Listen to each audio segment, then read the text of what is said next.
Donc pour orthogonal sous-espace engendré, donc on s'est rendu compte qu'il suffit de tester l'orthogonalité sur les p vecteurs E1, EP. Et donc au lieu d'une infinité de produits scalaires à calculer, on n'en a que un petit nombre. Parce que même si le p est fluctuant, bah, c'est quand même un petit nombre, et en pratique, ce sera souvent 2 ou 3. Faut pas se leurrer. On est arrivé à cette proposition 7, qu'on va faire ici. Toujours, V orthogonal, ce sera toujours un sous-espace de grand E. Donc ça, on va le démontrer. Ça peut se faire de deux manières. On va faire les deux, parce que les deux sont rigolotes. Une première manière complètement standard. Deuxième manière, en se rappelant un petit peu, en feintant un petit peu. Dans tous les cas, ce qui est à retenir, V orthogonal, vous aurez toujours un sous-espace. Ce qui veut dire que pour ce sous-espace orthogonal, vous serez amené très souvent à en déterminer une famille génératrice, une base, dimension, etc., etc. Et il y aura aussi beaucoup de notions de sous-espaces supplémentaires qui vont faire intervenir ces orthogonaux. Ça, on verra au fur et à mesure. Alors, démonstration 7. Je remets le tableau. Tac, tac, tac. Alors, démonstration 7, première version à la main, on va dire.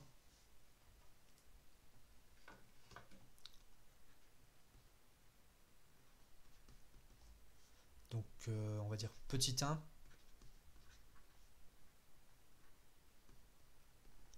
À la main. Alors, quand je dis à la main, ça veut dire quoi? Ça veut dire tout simplement avec la définition de sous-espace.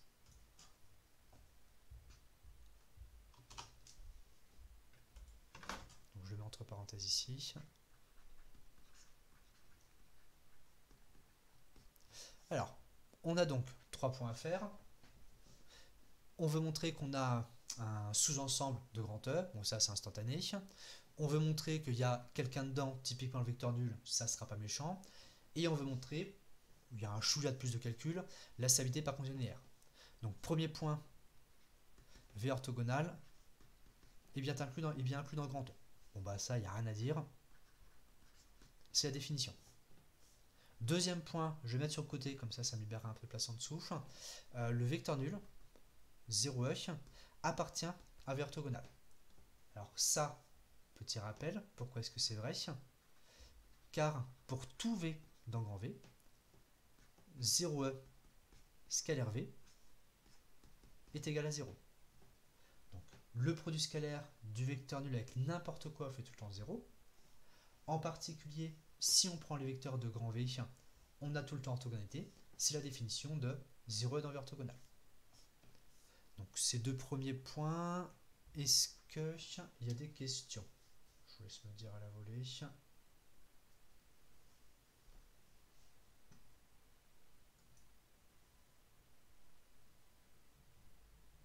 Pas de souci. Alors, stabilité par condition linéaire. Donc on va avoir besoin de deux vecteurs, deux scalaires et un petit v générique. Donc ici, soit lambda mu appartenant à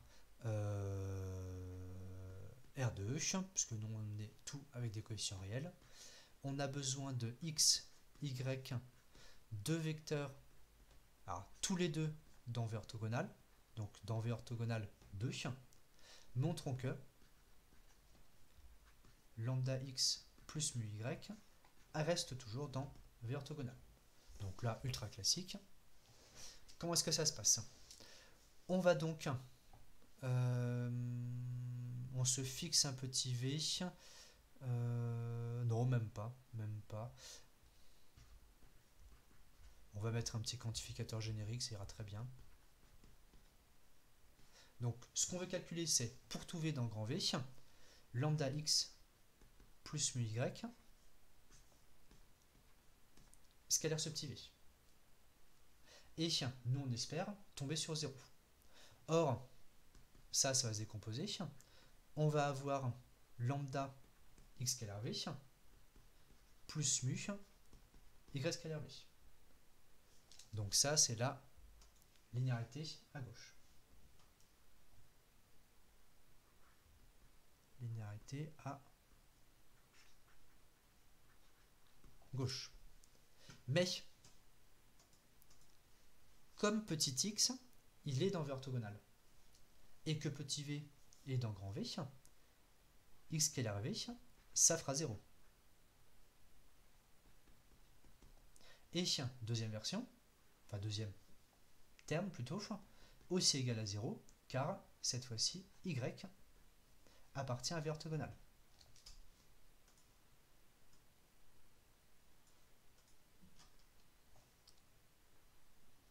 Conséquence, on va se retrouver avec lambda fois 0 plus mu fois 0 égale 0.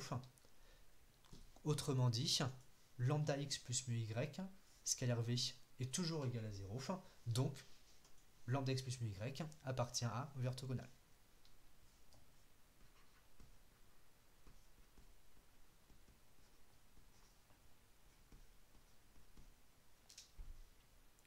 Voilà. Ça c'est bon. Conclusion.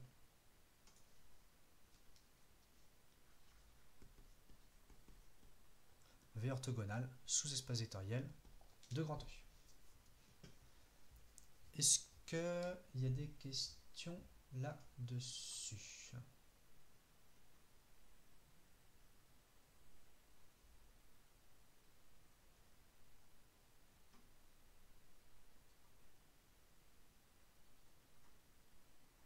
On est bon à peu près?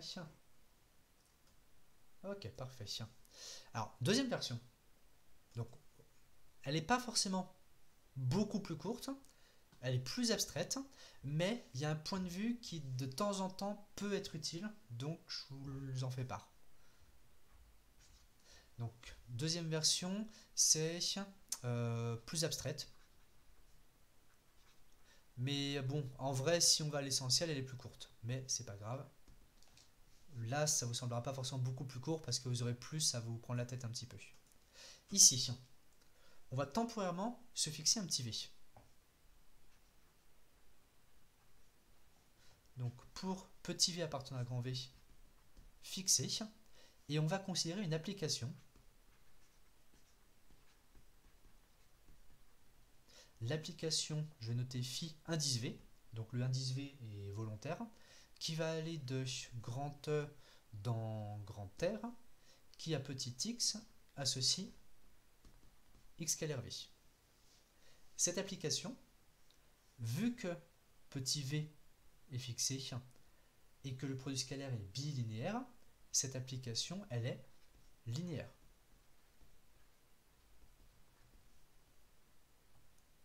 Conséquence, si elle est linéaire, son noyau est un sous-espace. Alors vous allez me dire, pourquoi est-ce qu'on parle de noyau? Tout simplement parce que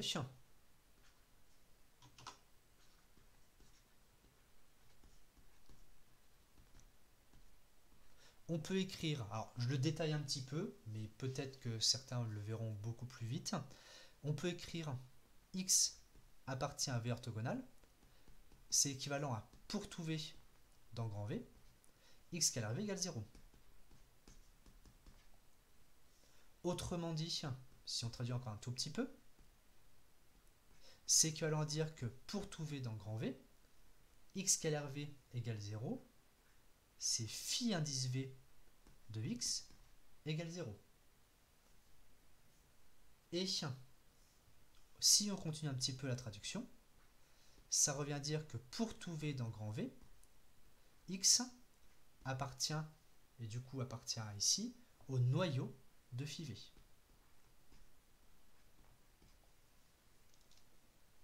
Alors, sauf que tel quel, on n'a pas géré ce pour tout V. Donc attention ici, je mets un petit coup de flou dessus. On a un pour tout V dans grand V. Donc on n'a pas seulement le noyau de phi V. Qu'est-ce qu'on a en fait au niveau ensembliste? Est-ce que quelqu'un arriverait à le voir?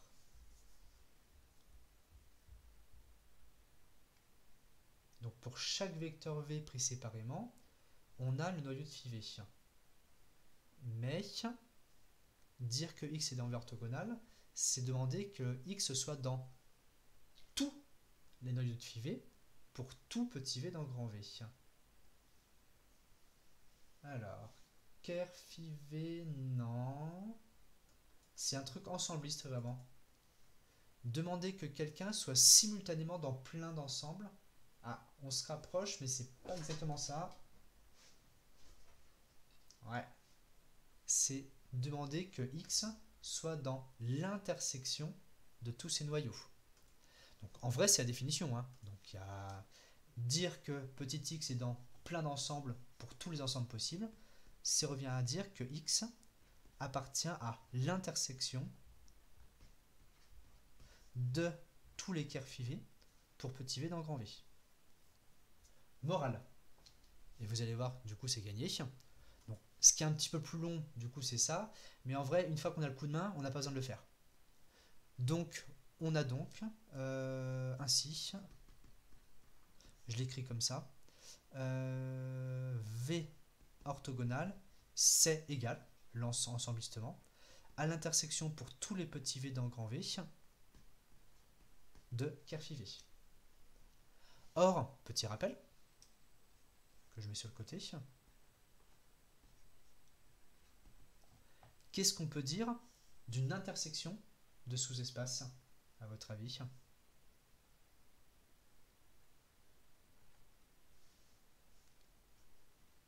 Alors, supplémentaire, non.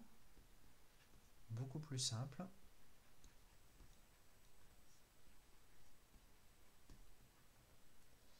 Ça reste un sous-espace. Ouais. Une intersection de sous-espace vectoriel reste un sous-espace. Alors ça, c'est bien un rappel, hein. On l'avait démontré, alors du coup ça date un petit peu. C'est le tout premier chapitre sur les sous-espaces vectoriels. On avait vu qu'une intersection de sous-espace est un sous-espace. Comme là, le noyau est un sous-EV, parce que c'est un noyau, on en déduit que, conclusion, V orthogonal est un sous-espace.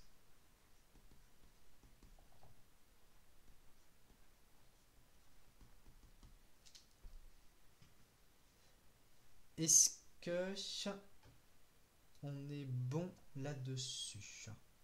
Donc il y a une traduction un petit peu abstraite, mais dans certains cas, elle sera utile, donc c'est pas mal de l'avoir un petit coup ici.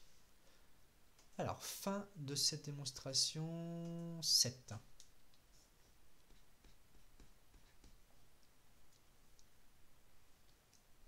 Donc s'il y a des questions, je vous laisse me les poser. Sinon, on va enchaîner avec un petit rappel de quatrième.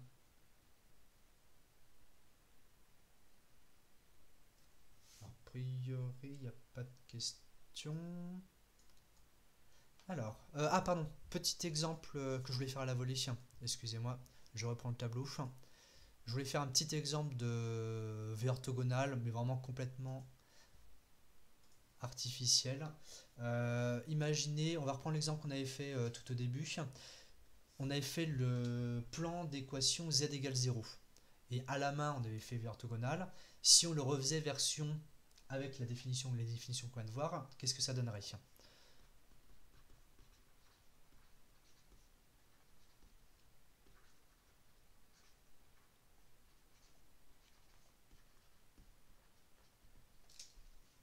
Donc, exemple d'orthogonale de sous-EV. Donc, premier point. V inclus dans R3. V, c'est le plan d'équation z égale 0. Alors, si on utilise ce qu'on a vu, on veut avoir une famille génératrice de grand V. Voilà, c'est instantané. On a V qui est l'espace vectoriel engendré par deux vecteurs, 1, 0, 0 et 0, 1, 0. Alors ça, je passe le détail, c'est normalement vous savez faire. Autrement dit, si on a un grand X, X, Y, Z, alors on va mettre si, on va juste dire grand X par équivalence, X, Y, Z va appartenir à V orthogonal. Ce sera donc équivalent à dire que grand X scalaire, alors on va leur donner des petits noms à ces vecteurs là-haut. Donc là, si on reprend les notations du cours, là c'est le E1, là c'est le E2. Donc ici, grand X à partir orthogonale, c'est équivalent à dire que X scalaire E1 est égal à 0 et simultanément X scalaire E2 égale 0. Donc ça, proposition 5, si je me souviens bien. Vous pouvez l'utiliser directement, sans aucun problème bien sûr. Conséquence, on va se retrouver avec deux équations. Alors là, les produits scalaires sont complètement triviaux à calculer, mais c'est pas grave. Donc x scalaire E1 égale 0, ça va donc être petit x égale 0. Et grand X scalaire E2 égale 0, ça va faire petit y égale 0. Ensuite, alors, en général, vous avez un système à résoudre. Bon, là, il est auto-résolu, on va dire. On va donc se retrouver à avoir, rappelez-vous, on veut se ramener à grand X avec une famille génératrice. Grand X, il est censé être égal à 0, 0, petit z. C'est-à-dire, si on met en facteur le petit coefficient, z fois 0, 0, 1. Conclusion. V orthogonal, c'est l'espace vectoriel engendré par 0, 0, 1. Et donc, de cette manière-là, qui est très simple à mettre en place en général, vous avez exactement une base qui va popper, puisque là, bien sûr, c'est une base de V orthogonal. Donc ici, bon après, le blabla pour dire que c'est une base, je vous laisse le faire. Alors ici, V et V orthogonal sont supplémentaires. Alors effectivement, on peut le noter au passage, mais pour l'instant, on l'a pas, c'est pas encore l'objet. Mais petite note, effectivement, on va dire note pour plus tard, parce qu'on en reparlera plus tard.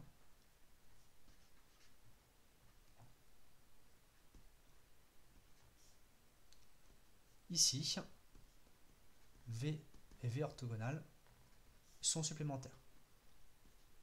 Alors graphiquement, vous avez un plan horizontal et une droite verticale. Vous avez marqué exemple, alors exemple d'orthogonal de sous-espace. Exemple d'orthogonal de sous-espace. Est-ce que l'orthogonale de V égale V? Alors ça, on en parlera plus tard. Mais effectivement, c'est une bonne question. Il y a, alors, il y aura des subtilités. Il y aura des subtilités. Mais on va y aller doucement. Alors, autre petit exemple, donc deuxième point, juste pour faire voir. Si vous avez, non pas un truc dans R3, parce que dans R3 c'est assez bateau, mais si vous avez quelque chose de plus tarbiscoté, donc ici, on va se placer par exemple dans les polynômes. Alors dans grand E égale Rn crochet X, alors dans grand E égale Rn crochet X, on n'a pas de produit scalaire précis. Alors peut-être qu'on va dire, on va se fixer un R2 crochet X, histoire de pas avoir 150 coefficients à se promener. Donc on n'a pas de produit scalaire usuel. Enfin, il n'y en a pas un privilégié, en fait, il y en a plusieurs. Donc on va poser par exemple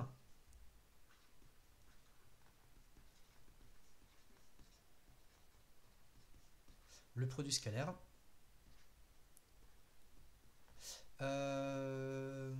On a déjà fait un produit scalaire avec une intégrale, donc on va faire un produit scalaire un tout petit peu différent.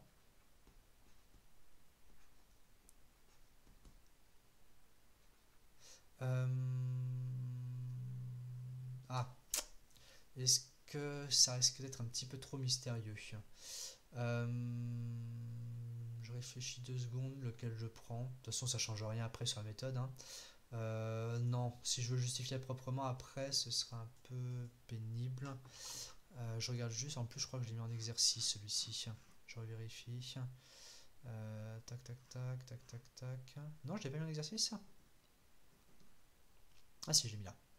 C'est l'exercice 10 qu'on fera après. Bon, remarque, je vais mettre CF exercice 10. Donc pour l'instant, vous admettrez que c'est un produit scalaire. Et puis voilà quoi. Donc ça va être les -1, 1, 1. Alors, tac, tac. Donc le produit scalaire qu'on va fixer, c'est celui-ci. P scalaire Q. P de 0 fois Q de 0. Plus P2, mince, excusez-moi. J'ai pas commencé au bon moment. Donc P de -1 Q de moins 1 plus P de 0 Q de 0 plus P de 1 Q de 1. Je décale un petit peu tout ça. Tac, tac, tac. Donc je mets entre parenthèses CF exercice 10 pour la preuve que vous aurez à faire de toute manière. Donc CF exercice, qu'est-ce que c'est mal écrit? Exercice 10 pour la preuve. Pourquoi dans les polynômes on ne peut pas définir un x produit scalaire usuel? En fait, un produit scalaire usuel, c'est un produit scalaire qui est entre guillemets plus pratique que les autres. Et c'est pour ça qu'il est devenu usuel. Là, c'est vraiment usuel au sens courant. Sauf que dans les polynômes, en fait, il y en a plusieurs qui ont entre guillemets le même degré d'utilité, quoi. Donc il n'y en a pas un qui s'est dégagé. Mais vous le verrez vite en pratique. Et sur les polynômes, on peut faire plein de choses. Donc là, c'en est un qui marche bien. Après, on peut faire avec des intégrales de p fois q, ça on l'a déjà croisé aussi. On peut faire aussi en prenant les coefficients des polynômes. Si par exemple vous avez un polynôme somme des ak x puissance k et un polynôme somme des bk x puissance k, on peut faire a0 b0 plus a1 b1 plus a2 b2. Ça fait encore notre produit scalaire. Donc, c'est pas qu'on ne peut pas, mais c'est qu'il n'y a pas eu d'usage qui s'est dégagé. C'est tout. Alors, on considère ce produit scalaire là. On va se fixer un sous-espace, j'en sais rien moi. On pose grand V égale, on va dire vect de, et on va fixer deux polynômes. On va prendre le polynôme x-1, on va prendre le polynôme x carré, par exemple. Donc là, on a V qui est vect de ces deux polynômes. Conséquence, non, je ne vais pas en mettre deux, je vais en mettre qu'un seul. Je vais en mettre qu'un seul. Vous allez voir pourquoi après. Sinon, il y aura encore la même situation qu'avant, c'est pas rigolo. Donc V égale vect de x-1, c'est une droite. Maintenant, grand P appartient à V orthogonal.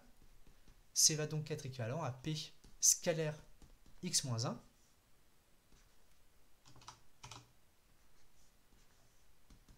égale 0. Encore une fois, proposition 5. À la page précédente, je n'ai pas compris le V z égale 0. C'est le plan d'équation z égale 0.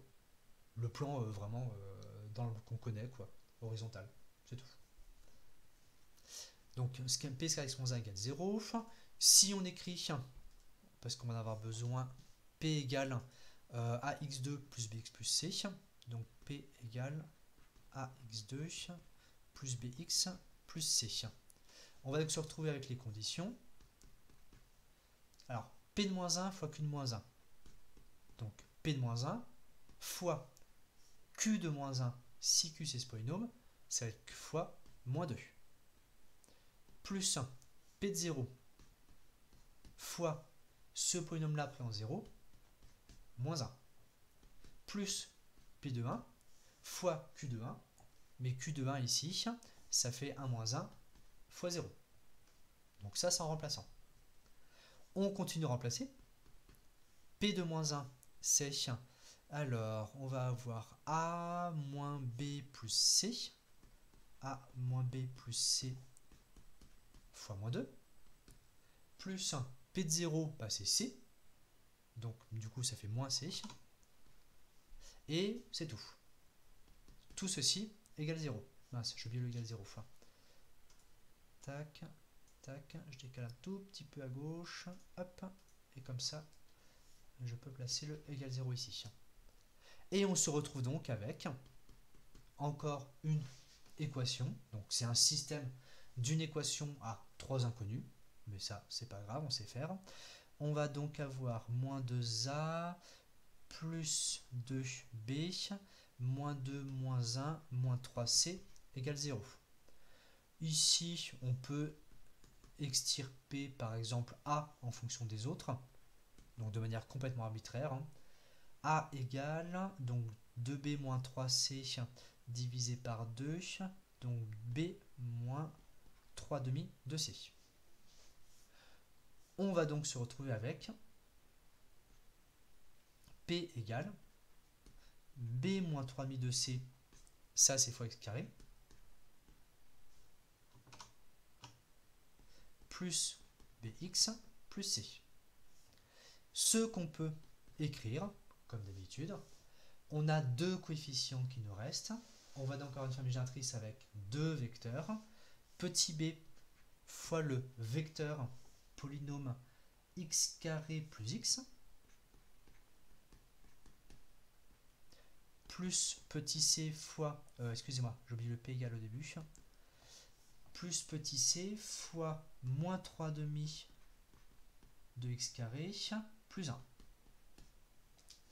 Conclusion que je vais insérer sur la gauche.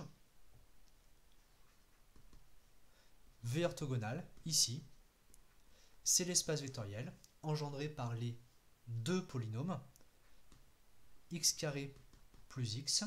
Et le deuxième, on peut peut-être faire x2 histoire d'alléger. On va donc avoir moins 3x carré plus 2.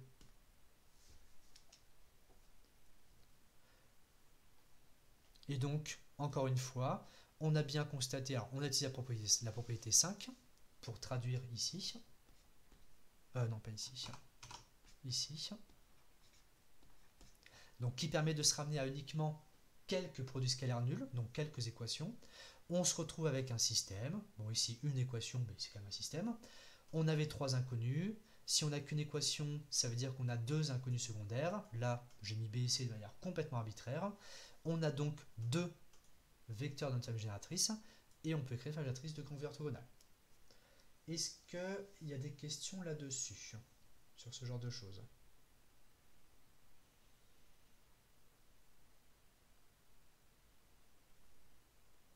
J'attends 5 secondes, 5-10 secondes.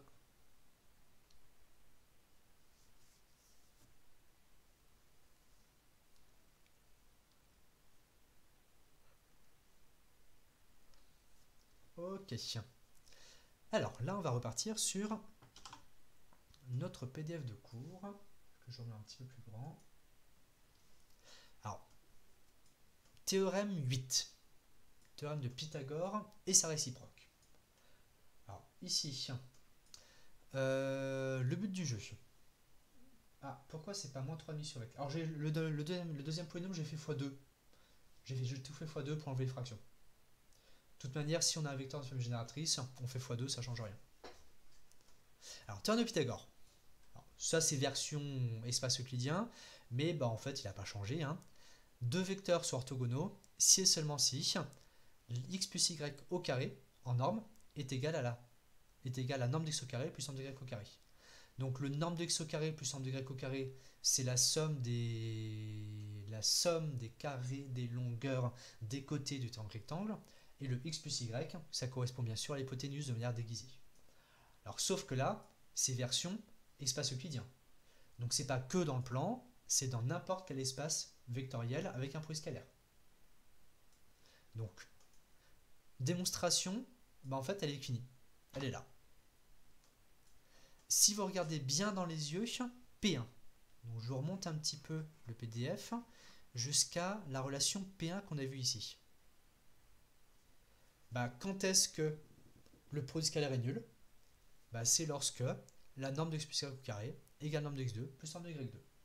Donc il suffit juste de traduire avec P1 le x à y égale 0. C'est tout. Donc la démonstration est complètement neuneu. Je l'ai écrit en dessous, là, ici. Elle est marquée là, c'est ça. Ici, on a une équivalence. Vous avez une version plus générale, mais qui n'aura pas d'équivalence. Si vous avez plein de vecteurs orthogonaux, 2 à 2, donc si on a une famille finie, orthogonale, dans ce cas-là, on peut dire que la norme au carré de la somme, c'est la somme des carrés des normes. Donc, ce sens-là, formule qui est assez pratique, qui permet de décomposer un petit peu des fois, mais attention, aucune réciproque. Alors, pourquoi aucune réciproque? C'est assez facile à imaginer. Si vous avez 3 vecteurs, si vous avez x1 plus x2 plus x3, en norme, le tout au carré. Si on fait une d'identité marquable, si on développe, il y aura plusieurs doubles produits. Il n'y aura pas seulement x carré y comme double produit, il y aura du x1 scalaire y1, il y aura du x1 scalaire x3, il y aura du x1 scalaire x2, du x1 scalaire x3, du x2 scalaire x3. Morale, vu qu'on a 3 termes parasites, bah, il peut arriver qu'ils se compensent mutuellement sans que aucun des trois ne soit nul. L'étape d'avant, au théorème 8, il n'y avait qu'un seul produit scalaire. Donc de toute façon, bah, il est nul s'il est nul, quoi. Vu que là on a une somme de 3 termes, elle peut être nulle sans qu'aucun des trois ne soit nul. Donc ce genre de situation, au fur et à mesure, pareil en prenant du recul, il faut arriver à s'imaginer en disant ah oui, mais si j'ai plus que 2 vecteurs, il y aura un problème, ça pourrait être, ça marchera, ça peut marcher, même si les produits scalaires sont non nuls. Voilà. Alors la démonstration, on va pas la faire, ce serait une brave récurrence des familles. Il n'y a pas de piège particulier, on développe, et c'est bon. On va arriver, parfait, niveau timing on est bon, on va arriver sur Gram-Schmidt. Alors Gram-Schmidt, je vais tout de suite l'encadrer 4 fois. C'est le gros morceau des espaces euclidiens du produit scalaire. Le but du jeu, c'est à partir d'une famille quelconque de vecteurs, de la transformer en une famille orthogonale, voire même orthonormée. Ah, la démonstration était facile parce que non, il y a déjà de Pythagore, non. Non, là honnêtement, alors je reviens juste 2 secondes sur la proposition 8, ça c'est pour n'importe quel produit scalaire. Hein. Là on n'a rien fixé. Hein. N'importe quel produit scalaire. Tout est basé sur l'identité de polarisation P1, mais cette identité de polarisation P1, on l'avait démontré gentiment à la main, elle s'obtenait en développement à la main. Donc non, il n'y a pas de piège, il n'y a pas d'entourloupe, vous inquiétez pas. Alors Gram-Schmidt, on regarde bien ça dans les yeux. De quoi on part? On part d'une famille libre. Alors attention, on va avoir besoin d'une famille libre.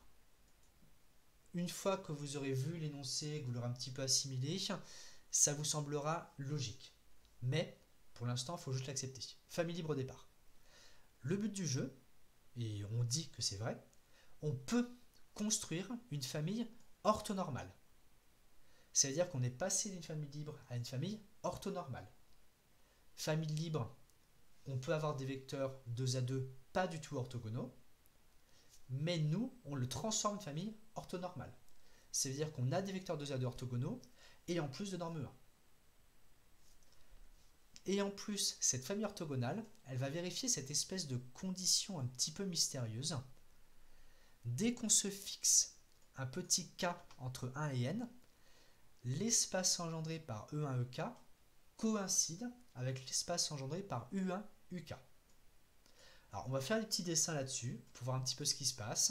On va faire un bout de démonstration et au fur et à mesure, vous allez voir, tout va se décanter, on va y aller doucement. La démonstration, je vais tout de suite le mettre en valeur aussi. On va voir apparaître des formules qui, une fois n'est pas coutume, seront assez pratiques à retenir. Et ce sera assez pratique de les retenir.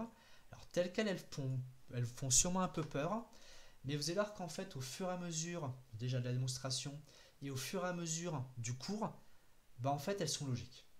Et vous allez voir que même cette espèce de soustraction bizarroïde, ça correspondra à des choses qu'on verra plus tard, qui seront naturelles. Alors, première chose qu'on peut constater, il y a des plus ou moins. Les plus ou moins, ça correspond juste à un choix possible à un moment donné. On peut, de toute façon, en pratique, si vous n'avez pas de contraintes particulières, vous ne casserez pas la binette dessus, vous mettrez des plus et c'est tout. Vous avez des divisions par des normes. E1 sur norme de E1, et là vous avez un gros machin divisé par norme de gros machin. Ça permet, à votre avis, ça permet d'avoir quoi pour les vecteurs UK, cette division? Voilà. Donc là, il n'y a pas de piège, c'est juste pour rendre les vecteurs unitaires. Donc cette grosse division, elle est naturelle. Ce qui va être un petit peu plus mystérieux, c'est pourquoi est-ce qu'on retranche ce truc-là, et notamment pourquoi est-ce qu'on va être amené à retrancher ces EK scalaire UI. Alors on va voir ça doucement. On va revenir déjà sur une esquisse de démonstration 10 avec des petits schémas. Alors déjà illustration 10, pardon, et après esquisse de démonstration. Donc tac, je prends une page en plus, et on va dire illustration 10. Alors pas pour 50 vecteurs, hein, parce qu'au bout d'un moment on voit plus grand chose.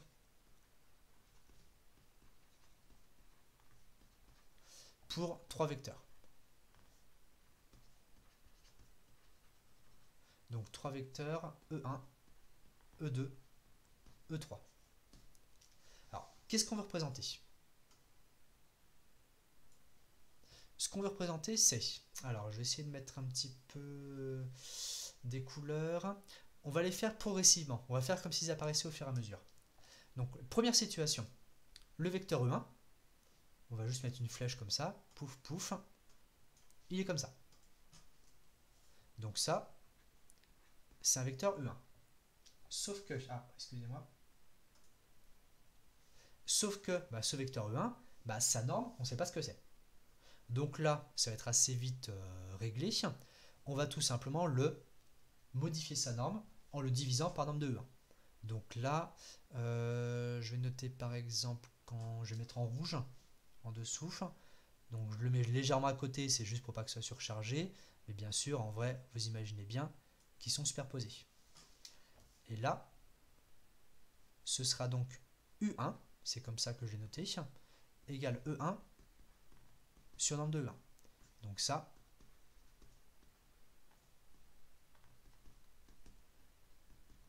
pour avoir un vecteur unitaire. Maintenant, je reprends ces deux petites flèches et je reprends le même schéma en dessous. Donc il y a... Ah, j'ai loupé la petite croix, j'ai loupé la pointe de la flèche. Et ce vecteur E1, ces vecteurs E1 et U1, on va rajouter un vecteur E2. Le vecteur E2, lui, il va être par exemple... Alors je le pars d'ici, et hop, comme ça en travers. Donc là, c'est E2, là, c'est E1, et là, c'était le vecteur U1 qu'on a déjà construit. Première chose, alors, le vecteur E2, on ne va pas le rendre tout de suite unitaire. Ça ne servira à rien, tout simplement parce qu'il n'est même pas orthogonal à E1. Donc la première étape, on va essayer de redresser ce vecteur E2. Donc c'est vraiment comme si cette flèche-là, on allait la pousser pour essayer de la tordre par là. Alors, la pousser par là, concrètement, ça veut dire quoi? Ça veut dire qu'on veut faire apparaître un vecteur. Alors je vais mettre du vert, j'essaie de mettre bien aligné. En partant d'ici, on va avoir un... J'ai pas sélectionné ma règle. On va avoir un vecteur orthogonal comme ceci. Est-ce que je suis assez droit? Ouais, on va dire que c'est bon. Ça, ce ne sera pas tout de suite U2. Parce que peut-être que celui-ci ne sera pas... Peut-être que celui-ci ne sera pas unitaire. Mais on veut le rendre orthogonal. Je vais le symbole d'angle droit ici. Alors, projeter. Alors, sauf que... Alors, justement, là, effectivement, vous avez une très bonne intuition. Sauf que pour l'instant, on n'a pas de notion de projection sur vie orthogonale. Tout simplement parce que pour avoir une projection, il nous faut des sous-espaces supplémentaires. Et on ne sait pas encore que ces sous-espaces-là sont supplémentaires. Alors pour tout vous dire, c'est une parenthèse. En fait, lorsqu'on construit ce chapitre sur l'espace euclidien, il y a les deux points de vue. Ou bien on commence par faire, ce que je suis en train de faire avec vous, Gram-Schmidt, et donc on ne fait pas de projection officielle, on refait les choses à la main, et on se rend compte un peu plus tard, en fait c'est un projeteur orthogonal.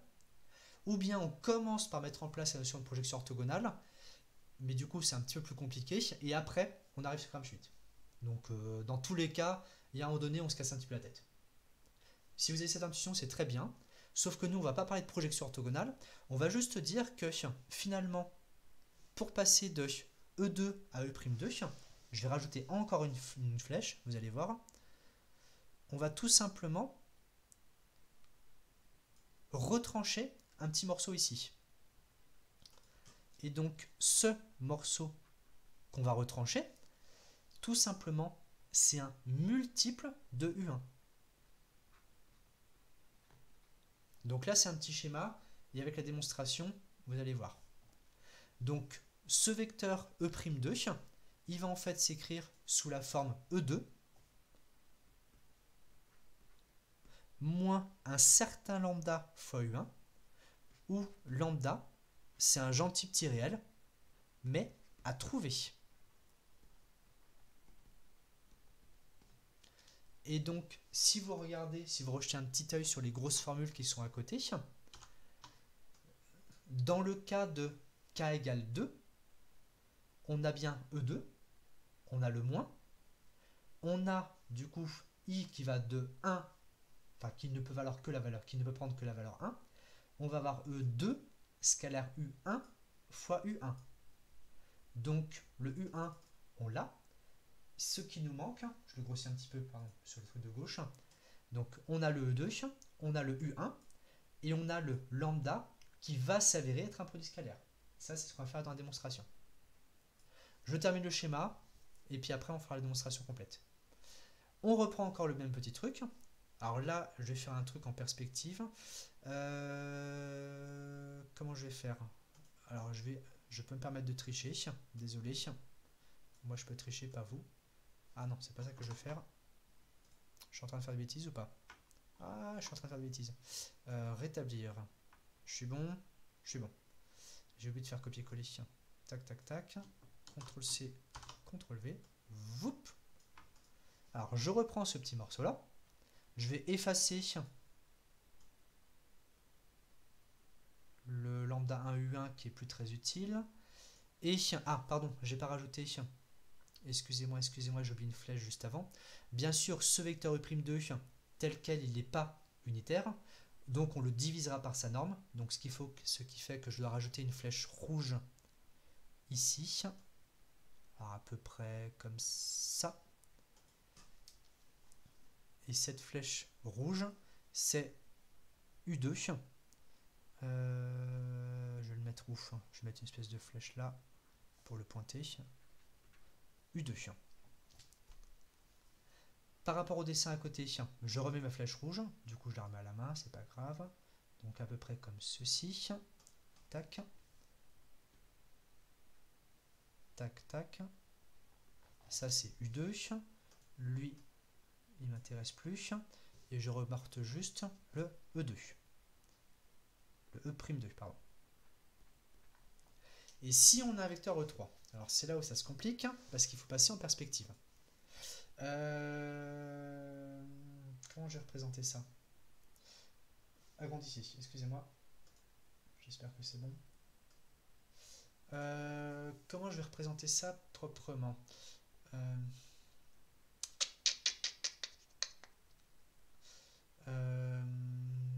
Je vais faire... Finalement, celui-ci, je vais peut-être le pousser. Alors, je déplace parce que ça me permettra de ne pas changer de page tout de suite. Je laisse dans un coin pour l'instant. On verra si on aura besoin. Histoire de bien voir ce qui se passe en perspective, le mieux, c'est de faire un plan. Donc, tac, tac, tac. Maintenant, vous imaginez. Donc là, j'ai un... Non, pas cette couleur-là. Je vais faire comme ça. Vous imaginez que là, tout se passe dans un certain plan. Qui est comme ceci. Et on a dans ce plan nos vecteurs E1, E2. Donc là, par exemple, E1, il est comme ça. E2, il était comme ceci. Je mets les petites flèches.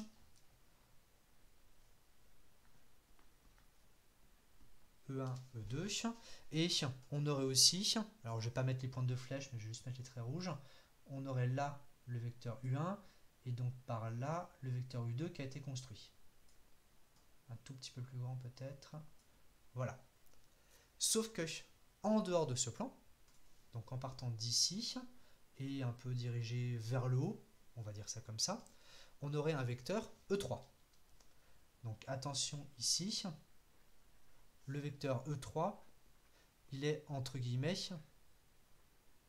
hors du plan. Si on était en vue de côté, il pointerait vers le haut. J'espère que c'est à peu près bon le principe. U2, on le crée avec E2 ou U'2. Alors le vecteur U2, il est collinaire à E'2. Donc c'est à partir de lui qu'on va diviser. Donc E3 hors du plan. Et encore une fois, il y aura le même principe.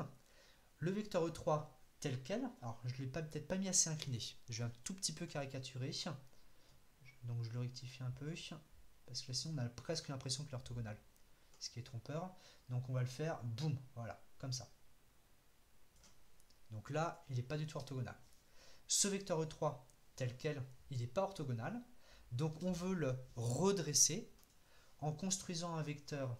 Du coup, ce serait comme... excusez-moi. En construisant un vecteur... Je suis pas très... Là, mon dessin n'est pas optimal. J'espère que vous arrivez à comprendre ce qui se passe. On veut le redresser en construisant un vecteur orthogonal E'3, comme ceci, à peu près, qui lui est censé être, si je mets deux symboles orthogonaux, qui est censé être orthogonal au plan.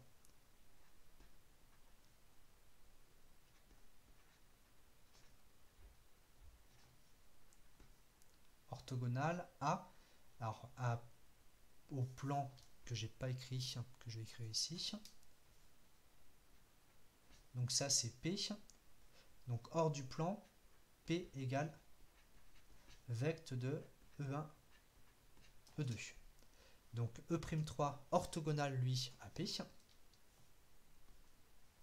Et ce E'3, alors là du coup c'est pas forcément facile d'imaginer, mais ce E'3, je vais l'écrire en dessous.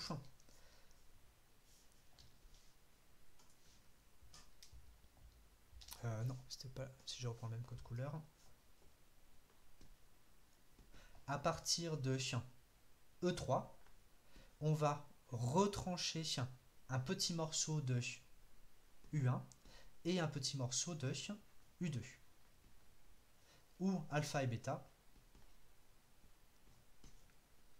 ce sont des réels à trouver.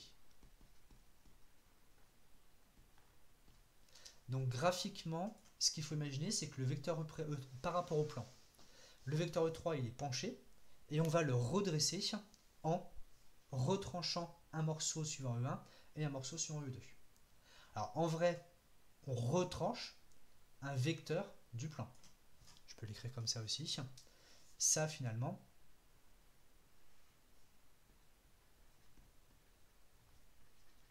c'est un vecteur de P qu'on retranche. Alors, ça c'est les dessins. Bon, c'est sûrement un petit peu énigmatique pour l'instant. On va poursuivre un petit peu sur la partie calculatoire et vous allez voir que les fameux produits scalaires vont sortir assez facilement à partir de ces conventions et on va s'en sortir. Je vous laisse 5-10 secondes et puis après je vais passer à la page suivante. Alors le hors du plan en coupe, je vais faire une coupe, ce sera peut-être plus simple. Donc imaginez qu'on fasse une vue sur le côté.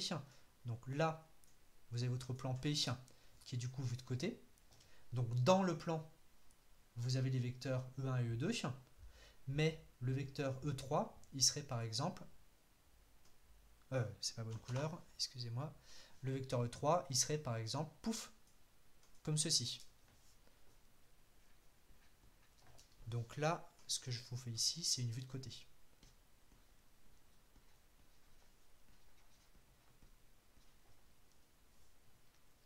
Est-ce qu'on est bon? Oui, c'est E3 qui est hors du plan. Oui, c'est pas assez collé.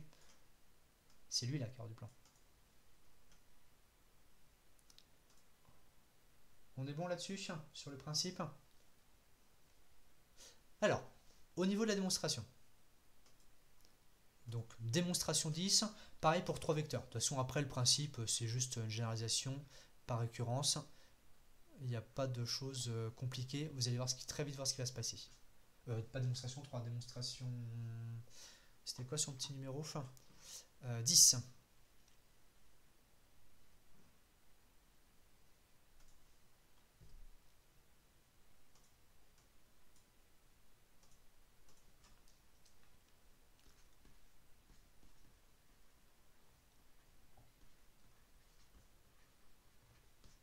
Alors, premier point. Premier point, c'est super simple. Donc on pose U1 égale E1 divisé par norme de E1. Et alors je mets le plus ou moins a priori, mais vous en pratique, vous mettrez quasiment tout le temps un plus. Donc unitaire est collinéaire à E1. Alors, le fait qu'il soit collinéaire à E1, donc là, ça va rejoindre l'hypothèse sur les espaces engendrés. Ça veut donc dire, vu qu'on a à chaque fois un vecteur, ça veut donc dire que vect de U1 est égal à vect de E1. Donc par rapport à l'énoncé qui est à côté, pour k égale 1, vect de U1 égale vect de E1. Deuxième point. Donc là, on va reprendre un petit peu le principe qu'on avait. On a E1, E2. On pose. Alors cette fois-ci, c'est pas tout de suite U2, parce qu'il ne sera pas unitaire. Donc en général, moi je mets un E'2 égale à, on part de E2 et on le rectifie en retranchant une combinaison linéaire de U1. C'est-à-dire qu'on retranche un vecteur de cette droite. Si je mets un petit code couleur ici, donc là c'est D égale vect de U1 égale vect de U2. Et ce lambda U1, ici,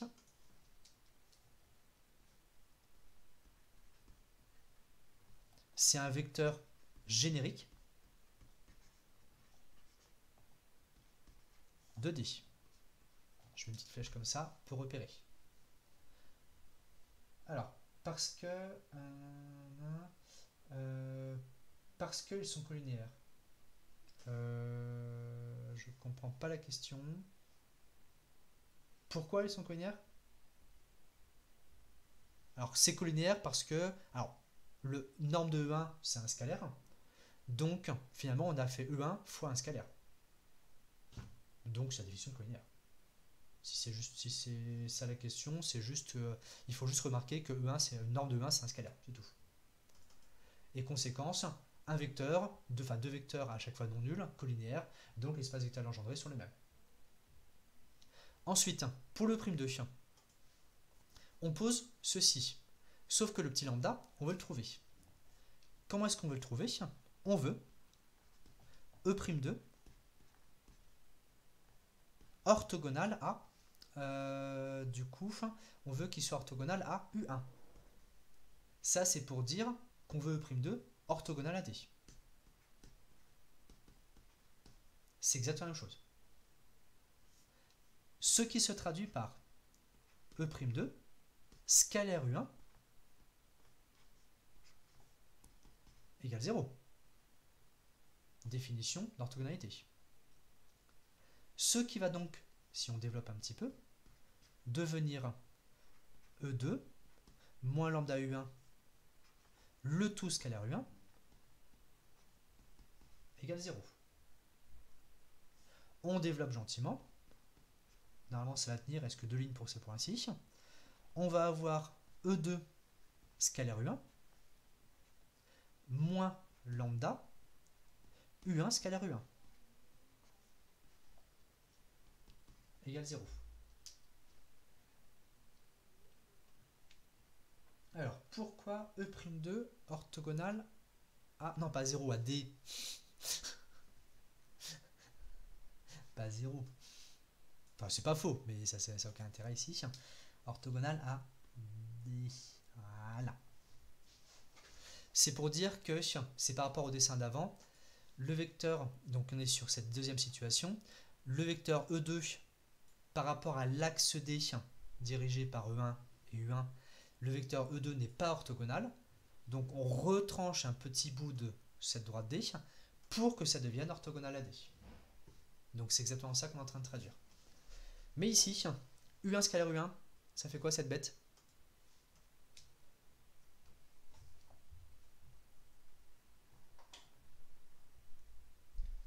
Ouais, le vecteur U1, lui, par construction, c'est encore marqué là-haut, il est unitaire. Conséquence, U1 scalaire U1, ça fait 1. Autrement dit, on a directement, je mets la conclusion à côté, c'est pas grave,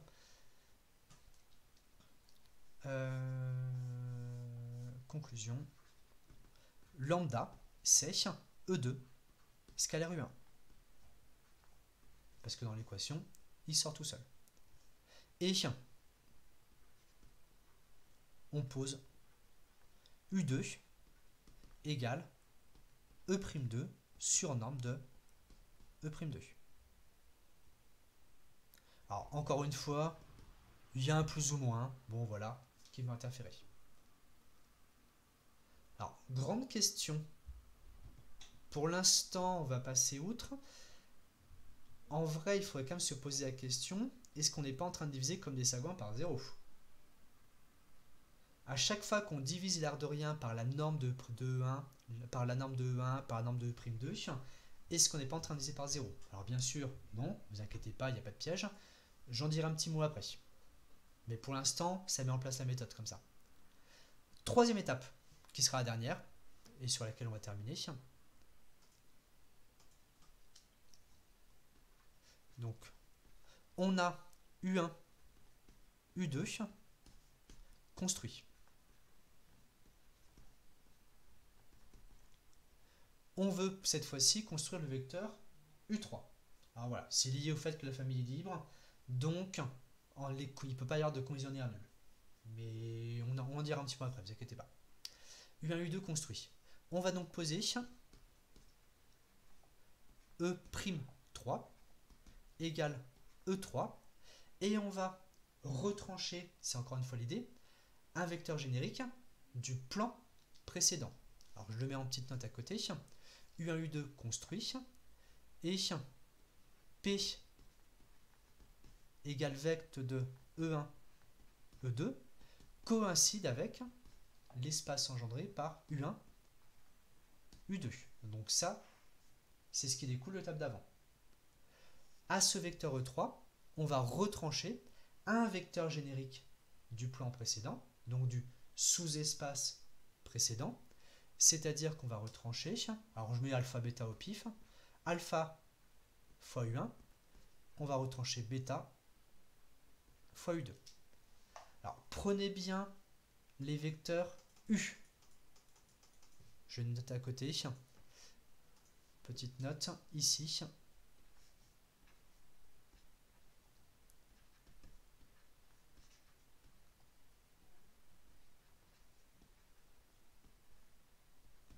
Bien prendre les UI.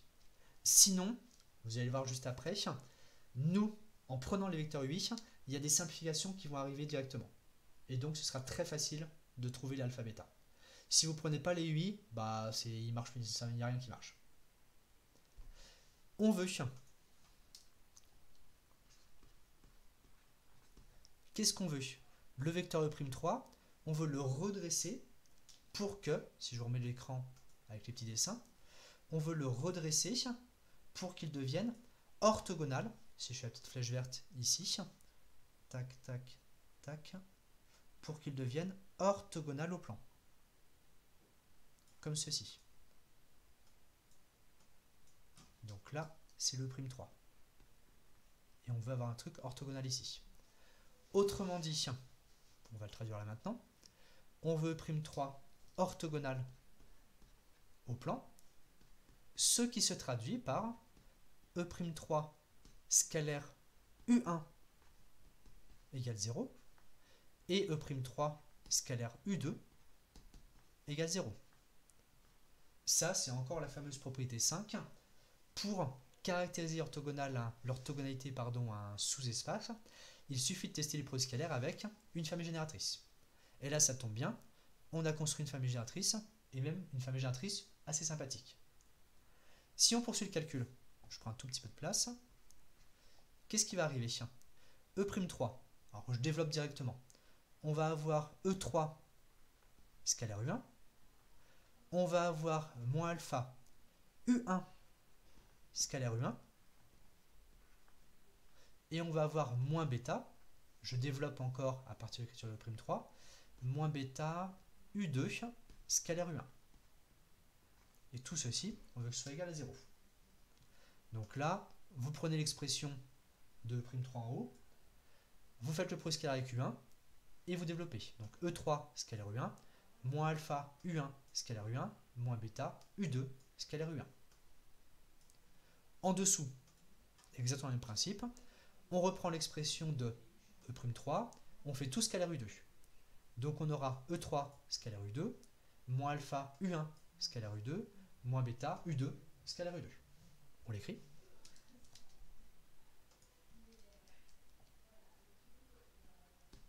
E3 scalaire U2, moins alpha U1 scalaire U2, moins bêta U2 scalaire U2. Scalaire U2. Et ceci, on veut encore que ce soit égal à 0. Est-ce que jusqu'ici, c'est bon?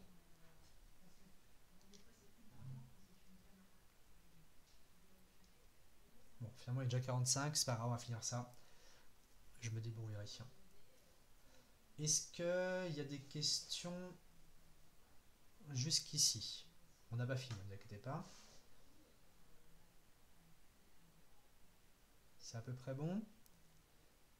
Maintenant, si on regarde bien dans les yeux tous nos petits produits scalaires, vous avez encore, comme précédemment, le U1 scalaire U1 qui vaut 1. Et il y a aussi le U2 scalaire U1 qui lui vaut 0.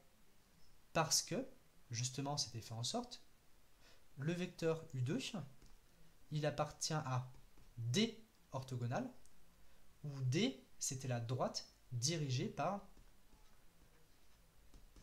U1. Conséquence, ce produit scalaire est nul, et la première équation, elle va se donner alpha égale 3 scalaire U1. Idem en dessous, U1 scalaire U2, il vaut 0, U2 scalaire U2, il vaut 1. Conséquence, alpha est égal à E3 scalaire U1,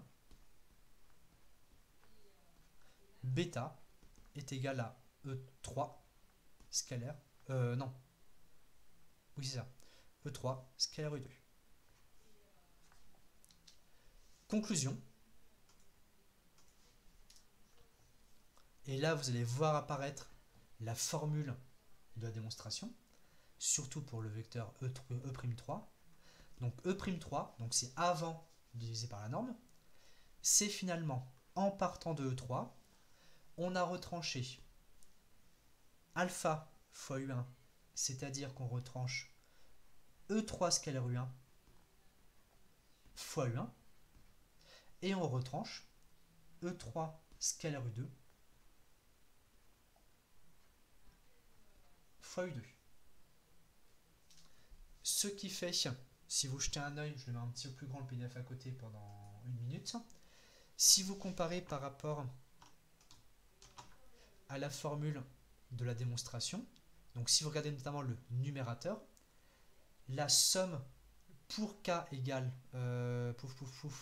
pour k égale 3, donc on a le terme E3 scalaire U1 fois U1, E3 scalaire U2 fois U2 qu'on additionne. Donc c'est exactement ce qu'on a retrouvé à côté. Je vous remets le tableau en grand. Ici, c'est la formule qui est ici.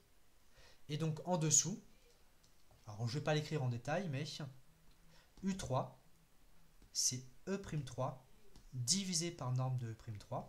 Et donc si on l'écrivait en détail, ça ferait la grosse formule. Alors avant les questions, je vais juste mettre la petite remarque que j'ai évoquée. Donc page suivante. Donc remarque importante.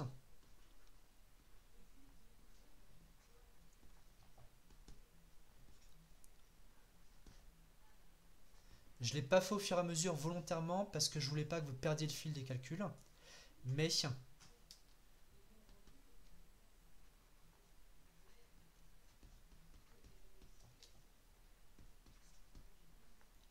on doit vérifier que, alors, norme de prime 1,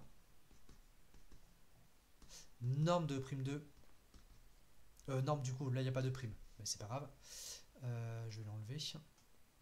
Alors, le E'1, c'est en fait E1, parce que vu qu'il n'y avait pas d'orthogonalité à modifier, et Et mince, je suis pas bonne couleur. Norme de E'3 sont non nuls.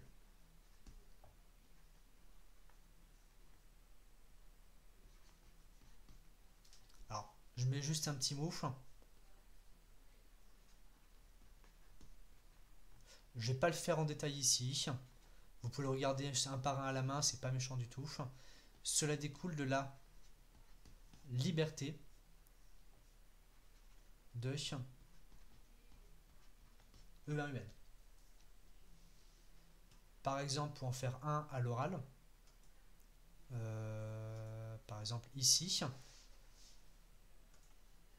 là, on a fait, où est-ce qu'il est finalement? Là. Lambda égale ça, donc E'2, c'est E2 moins E2 scalaire U1 fois U1. Mais les vecteurs E2 et U1, les vecteurs pardon, E2 et E1 sont libres, donc les vecteurs E2 et U1 forment aussi une famille libre. Je l'écris à côté, enfin je l'écris, non je dis que je l'écrivais pas, non, après j'ai passé trop de temps. Donc ici c'est juste deux vecteurs non proportionnels qui le restent non proportionnels après modification. Alors par rapport aux questions, on peut juste utiliser la formule non. Alors oui, pour l'instant ce sera un oui et non. Dans le sens où si vous arrivez à retenir la formule bien comme il faut, dès maintenant, tant mieux. Auquel cas, vous pouvez utiliser sans souci. Sinon, et on fera comme ça comme en pratique pour les petits exercices, la remarque, excusez-moi. Sinon, en pratique, ce qu'on vient de faire ici dans la démonstration, on le refera dans les calculs. C'est-à-dire qu'on écrira précisément, on a E3 qui est égal à ça, on pose E'3 égale E3 moins lambda fois machin, moins bêta fois machin, on résout, vous l'écrirez, on résout le système, je reviens à la page précédente, vous écrivez vraiment comme ça, on veut orthogonalité, c'est-à-dire produit scalaire nul, ce qui va vous donner, alors comme vous allez refaire le même principe, vous pourrez aller très vite, les petits produits scalaires, et vous retrouvez le E'3. Donc si pour l'instant, vous ne retenez pas la formule, c'est pas grave. Et même, j'aurais tendance à dire, le refaire au moins une fois, version détaillée en exercice, ce sera pas mal. Après, lorsqu'on aura vu la notion de projection orthogonale, ça deviendra peut-être un peu plus naturel ces formules-là. Je remets la remarque, du coup, au cas où. Je ne comprends pas le lien entre la liberté et les normes non nulles. Bah, par exemple, pour la norme de E'2, E'2 c'est E2 moins quelque chose fois E1.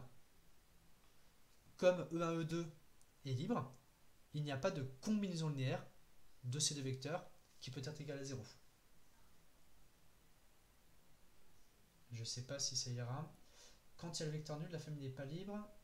Ah non, là j'ai loupé un truc là. Quand il y a le vecteur nul, la famille n'est pas libre. Ça c'est vrai. Ça équivaut à ce qu'il y ait une norme nulle. C'est pas... Non, je pense pas qu'il fallait le voir comme ça. Je pense pas qu'il fallait le voir comme ça. C'est vraiment qu'à chaque fois, les vecteurs, les normes des vecteurs par lesquels on divise, bah, les vecteurs correspondants ne peuvent pas être nuls parce que ça contredit la liberté. Bon, ça honnêtement, en pratique, j'insiste bien. En pratique, lorsque vous aurez utilisé ça, vous n'allez pas l'avoir cette remarque. Là, je vous la mets par cas de conscience pour vous dire attention, ne divisez pas comme des sagouins par 0, parce que ça c'est toujours vrai. Mais vous, en pratique, vous aurez des choses numériques et vous allez voir par quoi vous divisez. Vous allez diviser par racine de 48, bah, vous allez dire ce sera non nul, c'est tout quoi. Alors, ceci étant fait, je reviens au PDF. Alors donc ça, c'est bon. L'exemple pour l'instant on va laisser de côté. Juste un petit mot. Définition. Voilà, c'est tout ce que je voulais qu'on voit, ces deux petits trucs. Une base orthonormée, c'est une base qui est orthonormée. Donc là, je pense que la définition va être pas trop méchante à comprendre. Et conséquence de Gram-Schmidt. Donc la petite démonstration est là, mais vous pouvez la regarder un petit peu, mais c'est tout le résultat qui est important. Dès que vous avez un espace vectoriel euclidien, vous pouvez toujours transformer une base en une famille orthonormée. Conséquence, alors là c'est une version un peu plus détaillée, conséquence, vous pouvez compléter toute famille orthonormale en une base orthonormée. Et en particulier, c'est surtout ça qui m'intéresse, tout espace euclidien admet des bases orthonormales. En pratique, je mets le PDF en grand. En pratique, je vous mets sur l'exercice que vous aurez ensuite à faire. On va, tiens, par exemple le 9, on a fait le petit a. Vous pouvez maintenant faire le petit b. Vous avez dans R 2 crochet X, vous avez la base canonique que je vous ai créée à côté, qui est 1 X X carré. C'est pas un moins que je voulais, c'est un parenthèse. Ça, ce sont 3 vecteurs. On va dire, je vais mettre E0, histoire que ce soit plus pratique. E0, E1, E2. Et donc, en appliquant la méthode qu'on vient de voir, vous allez pouvoir transformer cette base, cette famille libre, cette base en une base orthonormée. Donc ça, c'est un petit peu le but du jeu. J'aimerais bien que vous regardiez J'aimerais bien que vous regardiez ça pour demain. Attention, il y a un petit peu des pièges dans les calculs. Donc peut-être que là, la première fois, vous n'allez pas forcément arriver à mettre en place la méthode, mais je vous encourage quand même vivement à jouer le jeu bien comme il faut. On fera le corriger ensemble demain. Et après, de toute façon, on refera encore de Gram-Schmidt ici et Gram-Schmidt ici. Donc on le fera 2 ou 3 fois dans le chapitre. Donc 9b pour demain, avec les calculs de normes, je le rappelle, basés sur ce produit scalaire qui est au-dessus. Vous utilisez celui de l'énoncé. Alors s'il y a des questions de dernière minute, je vais vous laisser les poser. Sinon après, on va s'arrêter. Alors, il y a plein de débats. Le seul moyen d'avoir des normes nulles, c'est d'avoir des vecteurs nuls. Oui. C'est la séparation de la norme. C'est lié au caractère défini positif du produit scalaire. Une norme de vecteur est nulle, c'est censé vecteur est nul. Donc ça, c'est vrai.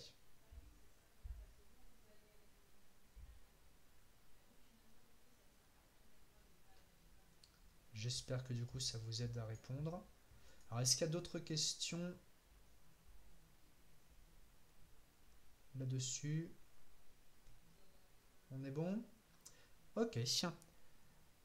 Donc, je vous laisse avec le 9b pour demain. N'hésitez pas à m'envoyer vos contributions, même s'il n'y a que le début. Ce sera déjà très bien. Et comme ça, après, on pourra regarder ça ensemble. Merci beaucoup et bonne fin de journée. Exercice 9b. 9b.